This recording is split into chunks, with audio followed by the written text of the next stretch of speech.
Episode 1. The Saint That Wasn't Ink. They found the book buried beneath the altar of the abandoned chapel, wrapped in lambskin, sealed with black wax, and bound by a rosary twisted into knots. The priest who unearthed it that night should have left it buried, but like all cursed things, he called to the one most eager to be forgiven. Father Marius was not a wicked man, not by the standards of his kind, but he was tired of praying without hearing back, of burying sins he could never forget, of preaching words he wasn't sure he believed anymore. So when the gospel appeared, unmarked and ancient, he opened it and everything changed. The pages were blank at first, until his fingertip grazed the first one. That's when the paper bled. Not red, not ink, something darker, thicker. The stain spread like it was alive, forming letters not written by hand, but by hunger. If your soul is not clean, this word shall bleed. You have touched what only the sinless may hold. He laughed nervously, thought it must be an old trick, but the room had grown colder, and he realized the book wasn't bleeding from the page. It was bleeding from him. The next morning, the gospel was still theory open to a verse that didn't exist in any Bible, a verse that read like a threat. The tongue that speaks my name with a soul unclean will bleed, not pray. The hand that turns this page in darkness shall tremble before the light. Father Marius closed the book and hid it in the tabernacle. But that night, a woman came to confession. She whispered, "Forgive me, Father, for I have sinned." But something in your voice is bleeding. He frowned. See, she was right. When he spoke again, his words dripped onto his collar like bloodied wine. The gospel was awake, and it had tasted his sin. Episode 2.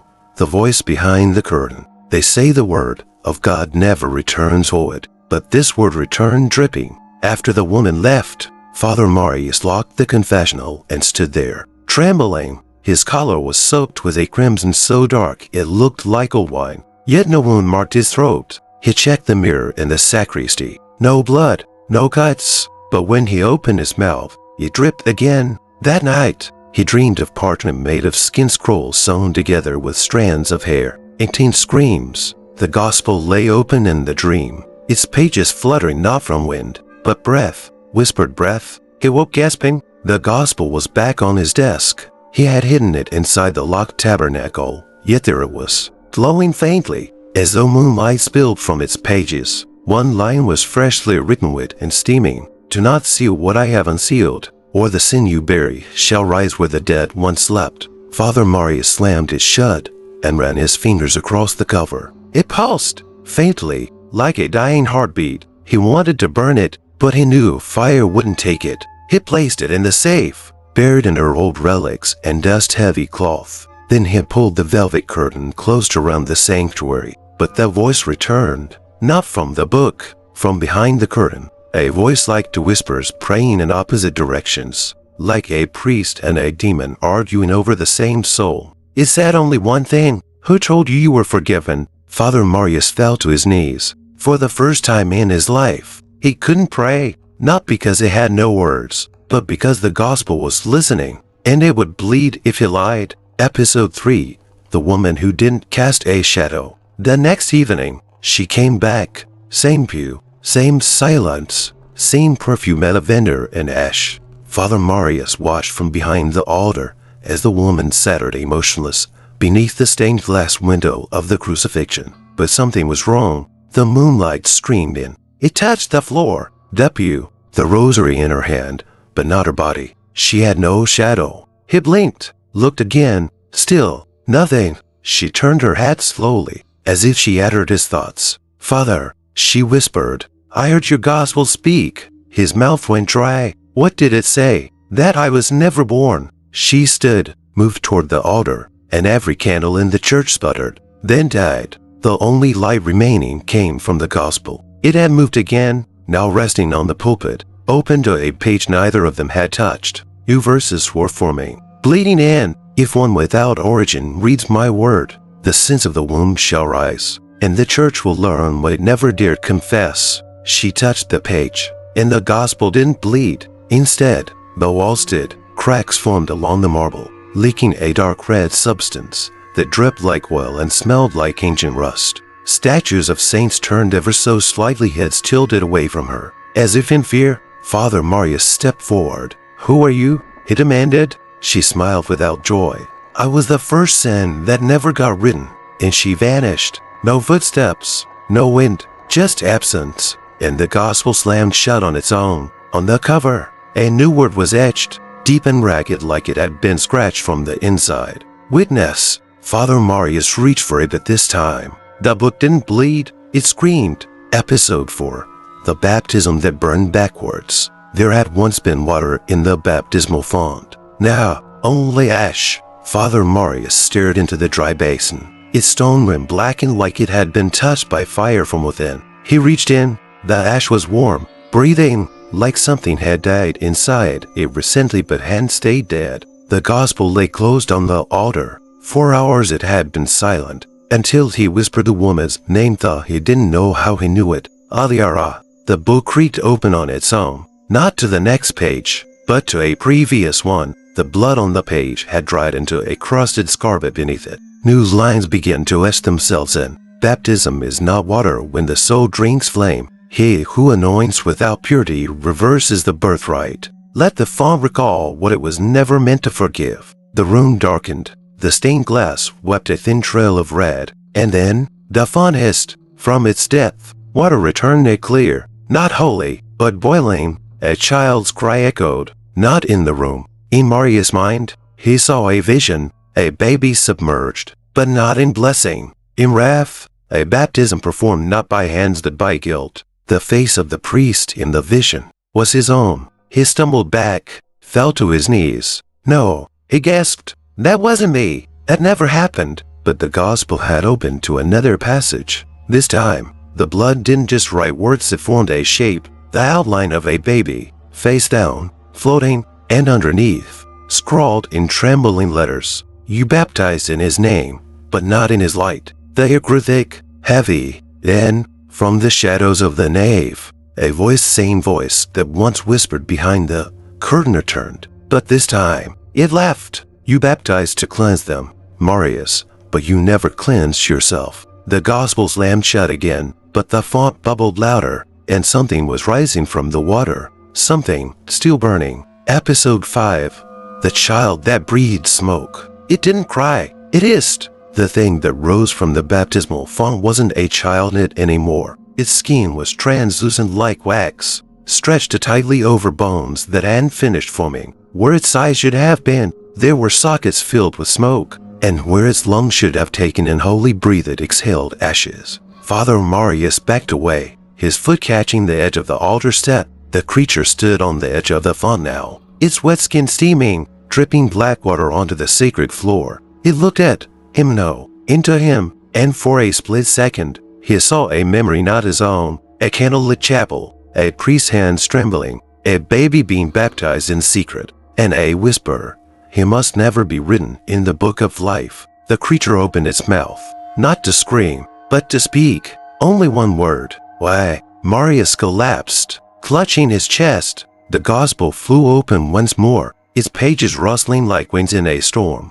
A new verse began to bleed across the paper, and it didn't wait for him to read it. It spoke on its own. "He who denies the innocent for the comfort of the holy shall reap fire through flesh. He who baptizes for silence shall be marked, and the mark shall live." The creature stepped forward, each footstep leaving behind a small circle of scorched floor. It stopped inches from Marius, tilted its head and raised a hand made of smoke and bone. It pressed its fingers to his forehead, and it branded him, not with fire, but with memory. Suddenly, Marius remembered the face of that baby. He remembered the room, Mafir, the hidden ceremony. He remembered agreeing to it, and worst of all, he remembered why. The gospel slammed shut again, sealing the verse with a final spurt of blood. And when Marius looked up, the creature was gone. Only the brand on his skin remained shaped like a cross made of twisted letters, and one word pulsing beneath it, "Unforgiven." Episode 6.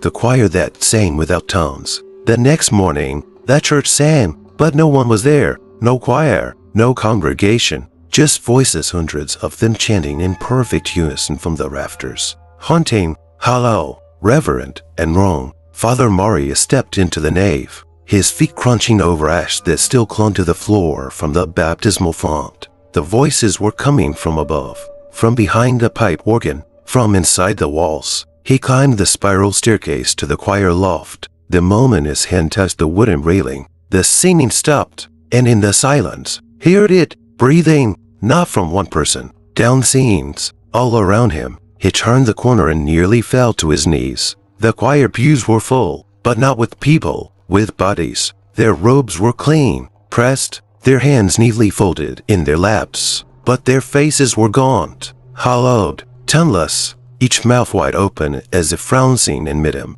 Dried blood trailed from their lips down their necks like strains of forgotten notes. On the organ bench lay a page from the gospel, torn out, still wet. He picked it up with shaking hands. There was no title, just lines scrawled in deep, black red script. Sing not for salvation, but for memory. Let the choir remember the sins sung in silence. If the tongue lies in worship, the throat shall never forget. Marius' fingers trembled as the blood soaked into his skin again, and then thighs of the nearest body snapped open. The others followed, every lifeless choir member, wide-eyed, mouths open but unable to scream. Instead, they breathed in and began to sing again, but not hymns. They sang his confessions, word for word, since he whispered alone in the dark. Doubts he never dared say aloud. His voice echoed back to him in down scenes of soulless mouths. The choir was not praising God. It was reciting him. He dropped the page and ran down the steps,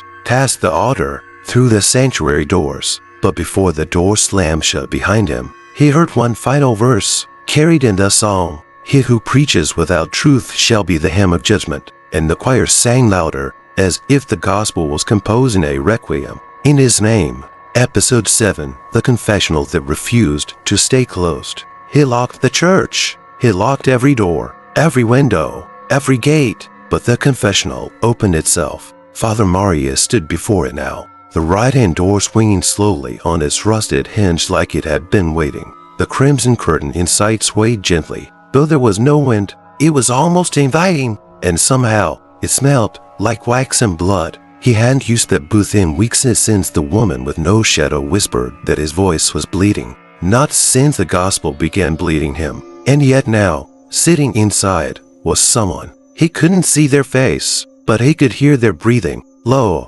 labored, weeping. He stepped closer, cautious. "Who are you?" The voice replied through the screen. It was his own, but younger. "I sinned. I lied before God." Marius' heart frowned. The gospel had opened on the altar behind him, pages flapping even though the air was still. A passage began to write itself. "He who listens to the echo of his own denial shall confess in the house of mirrors, and the booth shall remember what even heaven tried to forget." The voice continued, "I buried what I saw. I let them perform the baptism in the dark. I heard the child scream. I said nothing."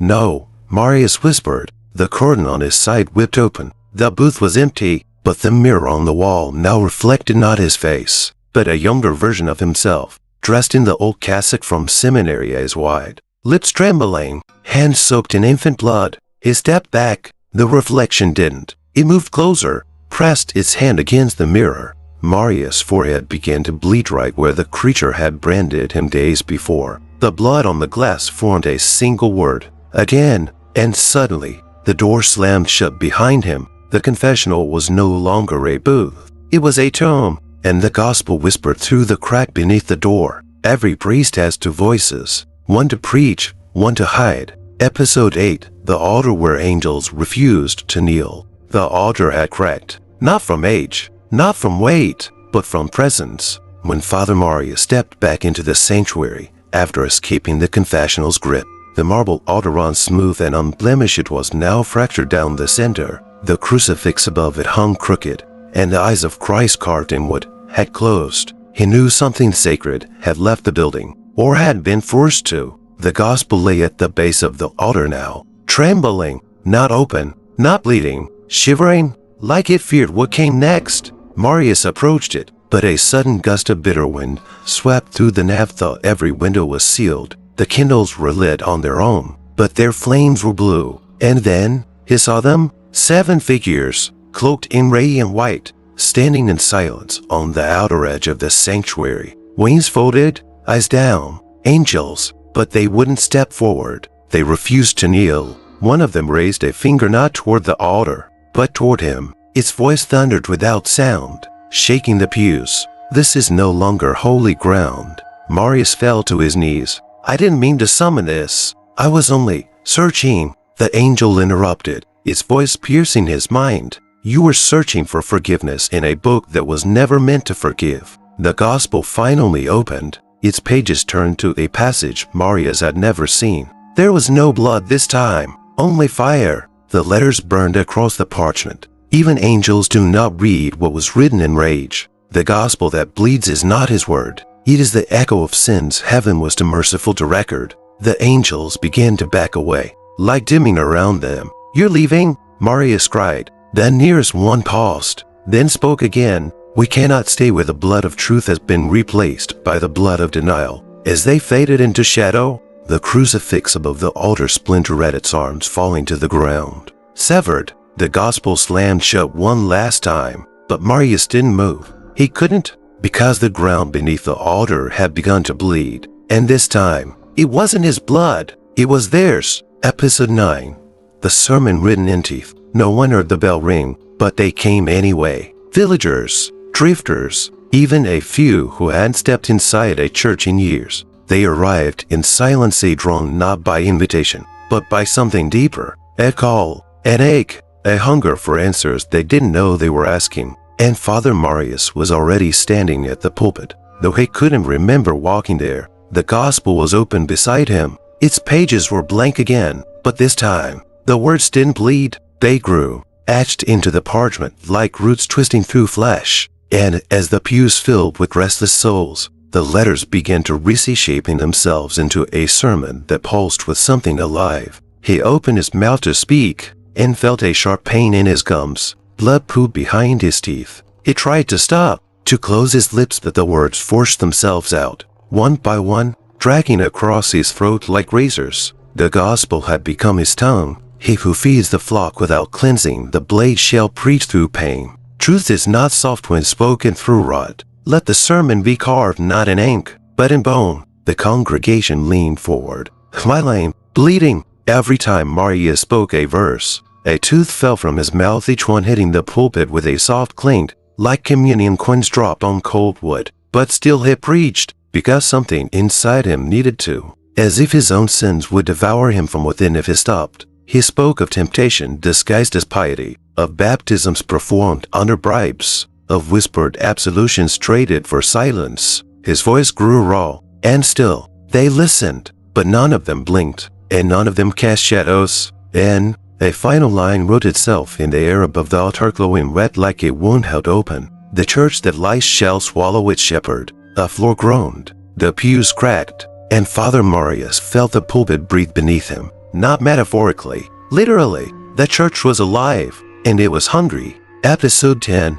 The church that fed on faith. It didn't crumble, it consumed. The floor beneath the pulpit cracked open, not like stone, but like skin tearing in jagged lines that unseed a black, tar-like fluid. The pews groaned louder, and the faces in the congregation started to melt. Not physically, not at first. Their smiles sagged, their eyes lost their whites. Their skin folded inward as if being pulled back or drawn into something beneath their faces. They were not people, they were memories, echoes of sins confessed and never forgiven, and the church had been feeding on them. Father Marius staggered back from the pulpit, teeth missing, mouth bleeding, vision swimming in and out of the light. But it wasn't light anymore, it was revelation. The gospel was now on the floor, pages fluttering violently, glowing red from within like coals in a furnace. It opened to a final passage, already written in blood it didn't remember shedding. "If the faith was false, the altar shall rot. If the shepherd preached from pride, the flock shall hollow, and the house of God shall eat what it was built to save." Marius screamed, but he came out silent. The church was muffling him, swallowing sound, sealing his throat with fear. One of the figures in the front pew stood. It was Alyra, but now she looked complete. Her skin shimmered like well, eyes bottomless, mouth sealed shut, but somehow, she still spoke. "You built this house with lies, Marius." "No," he gasped. "I tried to protect them, by hiding what you did, by burying a gospel that remembered everything you didn't." She stepped forward, and with each footfall, the church moaned like an animal in pain. Marius turned to one, but the back doors were gone. Only wall, only pulsing flesh, stretching higher, as if the chapel were no longer stone, but something born, something sacred turned septic. And then, a voice from nowhere, or from the gospel itself. "Feed me your last lie." Marius fell to his knees. He looked down. The gospel was open on his lap. Its next page, blank, waiting for him to speak. He knew what would happen if he did, but worse, knew what would happen if he didn't. Episode 11. The lie that couldn't be spoken. He stared at the blank page. It stared back. The gospel pulsed on Father Marius' lap like a wound that refused to close. Its spine cracking, its pages waiting hungry. The church trembled while sweating blood, the crucifix above twitching on its nail as if trying to avert its wooden gaze. "Feed me your last lie," the voice had said. He knew what it wanted, the one sin he had never dared confess. The lie he told not to the world, but to himself. "I didn't know," he whispered. The page remained blank. "I didn't know they were going to drown the child. No ink, no blood. I didn't know they were going to silence the mother." The gospel shivered, but didn't bleed. He gripped the pulpit, broken nails dragging down the wood. "I thought I was doing God's work." And, done. The page bled, not in words, but in shapes. A face, a mother's face, her mouth open in agony, her arms reaching for the child taken from her. Behind her, the robed figure Respirius, all of them standing in a circle, chanting with eyes closed. And in the center, himself, Father Marius, holding the child beneath the holy water, just a little too long. He screamed, "I was trying to cleanse him. I was trying to protect the church." But the gospel spilled more blood across the page. A new verse rose from the ink, and this one spoke aloud through the church's foundation. "There is no protection in silence. There is no salvation in a lie. You baptized a child in fear and called it faith." The walls split. Hence hundreds of them began to crawl from the pews, from the altar, from beneath the cracked floor. Not demonic hands, but human, tiny, small fingers, infant's fingers. They reached for his cassock, for his arms, for his soul. And then, Aliara stepped forward, her voice a whisper made of thunder. "You were never meant to be a priest, Marius." Tears streamed down his face. He looked at the gospel one last time. The final line had written itself in fire. "The last lie is the one you live in." The church inhaled, and everything went dark. Episode 12. The heaven that refused him. There was no fire, no smoke, just silence. And light. Not bright, not divine. Pale, hollow, as if even the light itself didn't want to be there. Father Marius opened his eyes. He was lying on a floor of white stone, polished like bone. Above him, no sky, only an endless ceiling of mere search, one reflecting not him, but the man he had pretended to be. The priest, the servant, the forgiver. But none of those reflections blinked, and none of them warned. He rose, barefoot, robes torn, face scarred by the brand of the gospel. He was alone. No church, no gospel, no Aliara, only the sound of his own heart though. Tired, ashamed, and he saw it, a gate. Tall, towering, carved from a stone that pulsed with the colors of prayer gold, ivory, blue. But it was closed, and it would not open. A figure stood beside it, not a demon, not a saint, but a child. The same child, the infant from the baptism, older now, as deep as eternity, gaze sharp as judgment. "You're not in hell," that child said, "but you cannot enter." Marius fell to his knees. "Please, I've confessed. I gave the gospel my truth." The child stepped closer. "You gave it your fear. I begged for forgiveness." He sobbed, and heaven listened. The child replied, then pointed behind him. Marius turned and saw the gospel again, floating in the air like a specter. Its pages were no longer stained, they were empty, erased. The blood was gone, and then it closed. "Forever. You were never judged for your sin," the child whispered. "You were judged for the lies you told about it." A final wind passed through the white space, warm, almost kind, and then the gate disappeared. There would be no heaven, no hell, just this, a place between truths, a silence earned by a voice that once preached and bled Episode 13, The Gospel That Waits Beneath the Ashes. Time no longer passed. It observed. Father Marius Saturday, beneath the ceiling of mirrors. Alone and day in between. No hunger, no thirst, only memory. And memory, he learned it, was its own form of punishment. He watched himself preach to empty pews. He watched every hand he shook. Every soul that promised redemption towing himself had none to give. He watched the baptism again, and again, and again, each time, lower, each time, truer, until one day, if it was a day yet out, mirrors cracked. One by one, they shattered, but not with sound, with silence so loud, it made the air shudder, and through those fractures, a new space opened, a library, endless, dustless, lit by no source, but never in shadow. He stepped forward, barefoot across ash that had fallen from nowhere, shelves lined with thousands of books ancient, bound in flesh, sealed in wax, titles written in languages that bled when looked it along. At the center was a pedestal, and on it, a single book, the Gospel, the same, and yet, no longer trembling, no longer whispering, just waiting. Marius reached for it, but this time, the book did not resist. It opened, not to words but to reflections. Pages became mirrors, and the face staring back was no longer his. It was every soul they had failed. Children, mothers, forgotten faces from midnight confessions. And finally, Alyara. She did not speak. She only reached out and handed him a quill made of bone. Below the mirror page, a single line waited to be written. What truth will you leave for the next soul who dares to read? He hesitated. For the first time, there was no fear, no blood, just the weight of what he had become. And so, Father Marius wrote, "May you fear silence more than sin." The gospel closed, the library dimmed, and as the ash began to fall like snow around him, he smiled, because for the first time in his existence, he was not bleeding,